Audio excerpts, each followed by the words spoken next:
ফুটেজের মাধ্যমেই জিয়াকে পুলিশের হাতে ধরিয়ে দিল রাহি। হ্যাঁ বন্ধুরা, শুধু তোমারই জন্য সিরিয়ালের আগামী পর্বগুলোতে এমনটাই হতে চলেছে। জিয়া রাহুলকে নিয়ে পালিয়ে যাওয়ার আগেই সেখানে উপস্থিত হয় রাহি, এবং রাহি রাহুলকে বলে, তুমি এইভাবে সবকিছু থেকে পালাতে পারো না। জিয়া তোমাকে কেন বোঝাচ্ছে না, এ সমস্ত কাজ করলে আরো উল্টে তুমি বিপদে পড়তে পারো। তুমি যদি এখন পালিয়ে যাও তাহলে এটাই প্রমাণিত হবে তুমি সত্যি সত্যি দেশের সাথে বেইমানি করেছো। রাহি তাকে বোঝাতে থাকে, তুমি যদি প্রেসের সামনে মুখোমুখি না দাঁড়িয়ে যাও তাহলে সকলে এটাই ভাববে তুমি অপরাধী। তোমার মনে নেই আমি যখন বিপদে পড়েছিলাম তখন তুমি আমার পাশে ছিলে এবং সবার সামনাসামনি মুখোমুখি লড়াইটা আমরা দুজন মিলে করেছিলাম।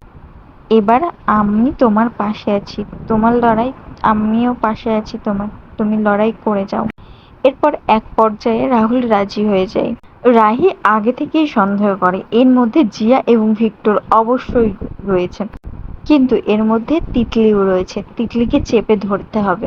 এরপর রাহি তাড়াতাড়ি করে তিতলির কাছে যায় এবং বিদেশে যাওয়ার লোভ দেখিয়ে আরো বুঝিয়ে সুঝিয়ে তার মুখ থেকে সমস্ত সত্যি কথাটা জানতে পারে।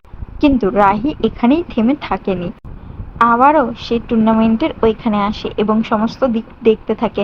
সেখান থেকে একটা ঘড়ি এবং ভাঙা সানগ্লাস পেয়েছে, এমনকি সে সিসিটিভি ফুটেজটাও চেক করেছে। আর তারপরেই সবকিছু পরিষ্কার হয়ে গেল রাহির কাছে।